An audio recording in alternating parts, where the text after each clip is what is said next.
मी भगवंताचा आहे ही अखंड जाणीव ठेवावी. आपल्याला काही हवे असे वाटले आणि ते तसे झाले नाही म्हणजे तळमळ लागते. परंतु सर्व परमात्माच करतो आहे असं मानलं म्हणजे काळजीचं कारण उरत नाही. आपण देव आहे असं म्हणतो, पण आपला तो खरा विश्वास आहे का? एखादा मनुष्य बुडायला लागला म्हणजे दगड जरी त्याच्या हाताला लागला तरी हा आपल्याला तारील असा त्याला विश्वास वाटतो आणि तो त्याला धरून आपणही त्याच्याबरोबर बुडतो.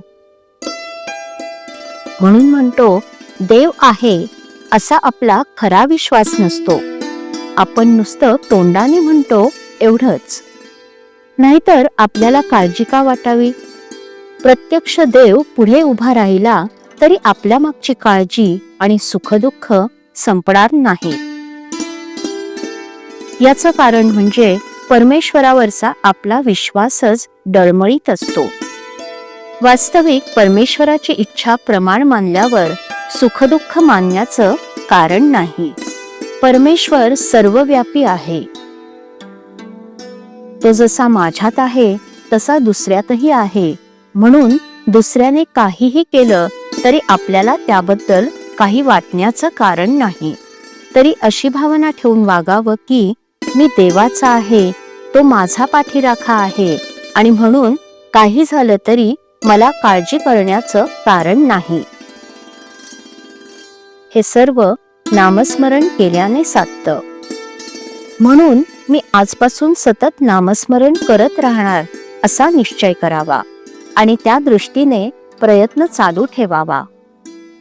परमेश्वराला शरण जाऊन मला तसं वागण्याची बुद्धी द्यावी म्हणून त्याची प्रार्थना करावी. मनाला पहिल्याने थोडी बळजबरी करावी लागेल. लहान मुलांना शाळेत जाण्याकरिता सुरुवातीला थोडी बळजबरी करावी लागते. मुलीला प्रथम सासरी पाठवितानाही तसंच करावं लागतं. आपण थोडा तरी नियम करावा. उदाहरणार्थ, जेवायच्या आधी, रात्री निसताना, सकाळी उठताना नाम घ्यायचंच, भगवंताची आठवण करायचीच. असं केलं तर ते आयुष्यात फार उपयोगी पडेल. प्रपंचाचा प्रयत्न आज जो चालू आहे तसाच करत जावा, पण मला भगवंत हवा असं म्हणत जावं. मनामध्ये भगवंताची आस ठेवावी म्हणजे ती हळूहळू वाढत जाईल आणि तिचं पर्यवसान ध्यासामध्ये होईल. समजा एखाद्या माणसाला घर बांधायचं आहे.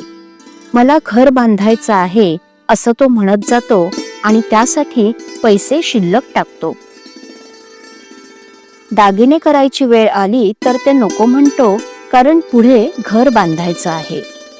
हे जसं खरं त्याचप्रमाणे भगवंत मला हवा असं नुसतं म्हणत गेल्याने देखील मनुष्य निव्वळ प्रपंचात गुरफटून न जाता विषय बेताने भोगेल.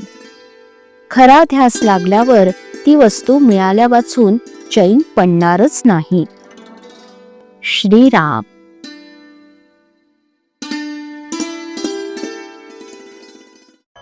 श्रीराम जय राम जय जय राम. श्रीराम जय राम जय जय राम. श्रीराम जय राम जय जय राम. श्रीराम जय राम जय जय राम. श्रीराम जय राम जय जय राम. श्रीराम जय राम जय जय राम. श्रीराम जय राम जय जय राम. श्रीराम जय राम जय जय राम. श्रीराम जय राम जय जय राम.